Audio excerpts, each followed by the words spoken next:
Hey curious minds, welcome to Arudra IAS Hub. Come on, let's unlock some knowledge. ఈరోజు మనం క్లాస్లో అగ్రికల్చర్కి సంబంధించి ప్రవేశపెట్టిన కొన్ని గవర్నమెంట్ స్కీమ్స్ చూద్దాం. దానిలో first one machine for integrated development of horticulture. అంటే ఇది 2014లో స్టార్ట్ అయింది. గవర్నమెంట్ ఆఫ్ ఇండియా లాంచ్ చేసింది. Ministry of agriculture, farmers welfare కింద ఇది పనిచేస్తుందన్నమాట. ఇదొక సెంట్రల్ స్కీమ్. 12th 5 years ప్లాన్లో ఈ హార్టికల్చర్ సెక్టార్ని స్ట్రెంథెన్ చేయడానికి తీసుకొచ్చారు. ఇది మన ఇండియాలో ఎందుకు వచ్చింది అని చెప్పుకుంటే ఫ్రూట్స్, వెజిటేబుల్స్ యొక్క ప్రొడక్షన్ ఎక్కువగానే ఉంది. కాకపోతే దాంట్లో productivity losses, post harvest losses ఎక్కువ అవడం వల్ల ఇప్పుడు అవి నిల్వ చేసుకోవడానికి కోల్డ్ స్టోరేజెస్ కానీ, మార్కెటింగ్ ఫెసిలిటీస్ కానీ ఏమీ లేకపోవడం వల్ల ఈ కారణాల వల్ల అంతా ఫార్మర్స్కి సరిగ్గా ఇన్కమ్ జనరేట్ అయ్యేది కాదు. కాబట్టి హార్టికల్చర్ క్రాప్స్ని డెవలప్ చేయడానికి, ఫార్మర్ ఇన్కమ్ని పెంచడానికి, ఈ ఫెసిలిటీస్ అన్నీ వాళ్ళకి అందించడానికి, ఎంప్లాయ్మెంట్ని జనరేట్ చేయడానికి వచ్చిందే ఈ mission for integrated development of horticulture.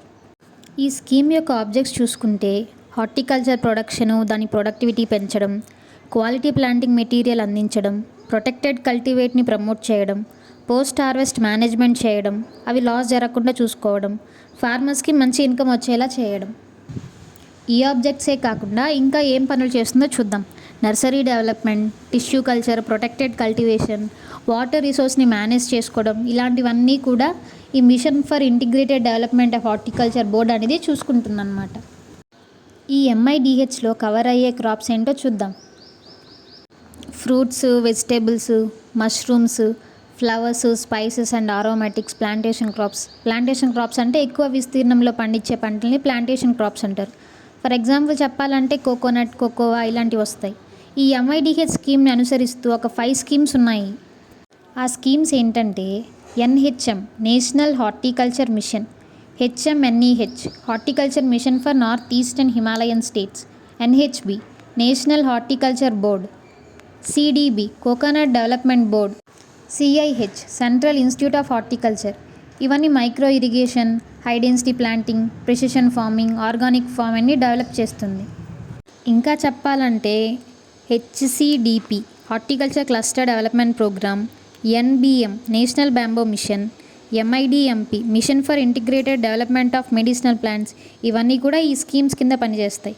ఈ స్కీమ్స్కి ఫండింగ్ అనేది 60% సెంట్రల్ నుంచి, 40% స్టేట్ నుంచి లభిస్తుంది. ఇప్పుడు ఇంకో స్కీమ్ అయిన NFSM గురించి తెలుసుకుందాం. NFSM అంటే నేషనల్ ఫుడ్ సెక్యూరిటీ మిషన్. ఇది 2007లో ఎస్టాబ్లిష్ చేశారు గవర్నమెంట్ ఆఫ్ ఇండియా. ఇది ministry of agriculture and farmers welfare చూసుకుంటుంది. ఈ స్కీమ్ ఎందుకు తీసుకొచ్చారంటే 2000లో రైస్, వీటు ప్రొడక్షన్ అనేది ఆగిపోయిందనమాట. స్టాగ్నేషన్ అయిపోయింది. పల్సెస్ ప్రొడక్షన్ తక్కువైపోయింది. ఇలా జరగడం వల్ల ఫుడ్ క్రైసిస్ ఏర్పడింది. కాబట్టి వాటిని కంట్రోల్ చేసి ప్రొడక్టివిటీని క్రాప్స్లో పెంచడానికి ఈ స్కీమ్ ప్రవేశపెట్టారు. దీని మెయిన్ ఆబ్జెక్టివ్ ఏంటంటే సస్టైనబుల్ ప్రాసెస్లో ఫుడ్ గ్రెయిన్స్ని ప్రొడక్షన్ ఎక్కువగా చేయడమే దీని యొక్క మెయిన్ ఆబ్జెక్టివ్. ఈ స్కీమ్ యొక్క టార్గెట్ క్రాప్స్ ఏంటంటే రైస్, వీట్, పల్సెస్, ఇప్పుడు కొత్తగా మిల్లెట్స్, కమర్షియల్ క్రాప్స్ అయిన కాటన్ ఇలాంటివి చేర్చారు. ఈ స్కీమ్ ద్వారా క్వాలిటీ సీడ్స్ ఇవ్వడం, సాయిల్ హెల్త్ని పెంచడం, integrated pest management, integrated water management, వాటికి సంబంధించి ట్రైనింగ్, అవేర్నెస్ ఇవ్వడం, సబ్సిడీస్ ఇవ్వడం, ఇంకా చెప్పాలంటే కంట్రీలో ఎలాంటి డెఫిసిట్ లేకుండా, అంటే ఆహారం విషయంలో ఎలాంటి కొరత లేదు అనేలా చేయడానికే వచ్చిందే ఈ స్కీమ్. ఇప్పుడు ఇంకో స్కీమ్ అయిన national mission for sustainable agriculture గురించి తెలుసుకుందాం. ఇది 2014లో ఎస్టాబ్లిష్ చేశారు.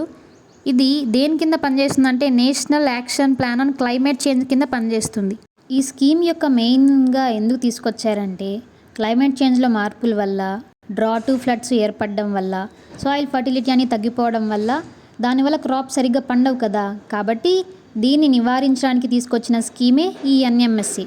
దీని యొక్క మెయిన్ ఆబ్జెక్టివ్ ఏంటంటే క్లైమేట్ చేంజ్కి రెసిస్టెంట్గా మరియు సస్టైనబుల్ అగ్రికల్చర్ సిస్టమ్ డెవలప్ చేయడమే ఈ స్కీమ్ యొక్క మెయిన్ ఆబ్జెక్టివ్. ఈ స్కీమ్ ద్వారా వచ్చే బెనిఫిట్స్ చూద్దామా. వాటర్ సేవింగ్ టెక్నాలజీస్ తీసుకురావడం, సాయిల్ ఫర్టిలిటీని ఇంప్రూవ్ చేయడం, సాయిల్ని కన్జర్వ్ చేయడం, వాటర్ని కన్జర్వ్ చేయడం, గ్రీన్ హౌస్ గ్యాస్ ఎమిషన్స్ని తగ్గించడం, సస్టైనబుల్ అగ్రికల్చర్ చేయడం. ఈ స్కీమ్ అనేది అన్ని క్రాప్స్కి సంబంధించింది. అంటే అన్ని క్రాప్స్కి పనిచేస్తుంది అనమాట. పలానా ఒక్క క్రాప్కి స్కీము అన్నట్టు లేదు. ఇప్పుడు SMSP గురించి తెలుసుకుందాం. Submission on seeds and planting material. అంటే పేరులోనే ఉంది.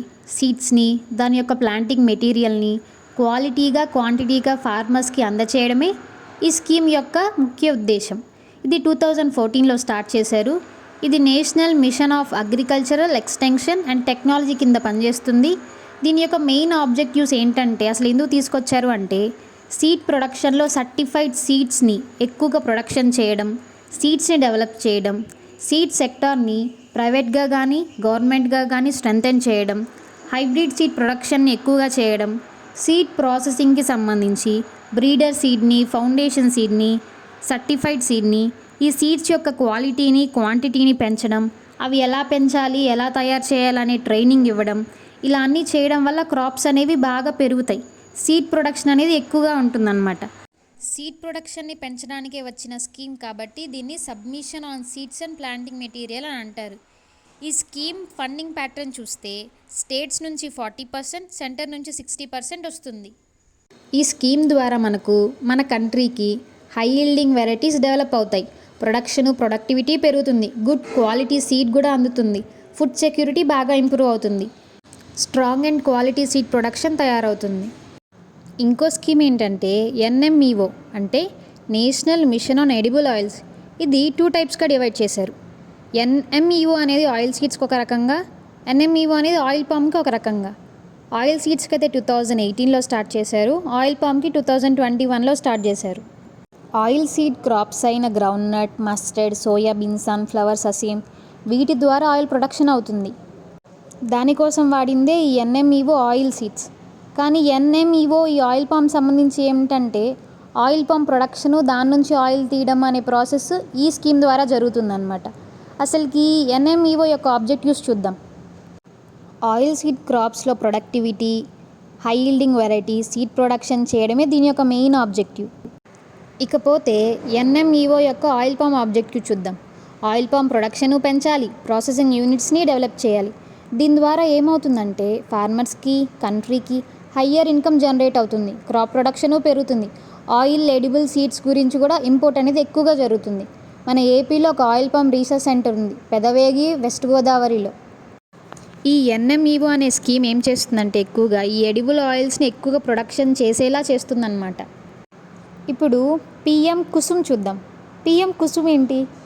PM కుసుమ్ అంటే ప్రధానమంత్రి కిసాన్ ఉర్జా సురక్ష ఇవామ్ ఉత్థాన్ మహాభియాన్. ఇది 2019లో ministry of new and renewable energy నుంచి తీసుకొచ్చారు. అంటే ఇది సోలార్ ఎనర్జీని యూజ్ చేసుకొని అగ్రికల్చర్ని బాగా ప్రమోట్ చేయడానికి తీసుకొచ్చారు.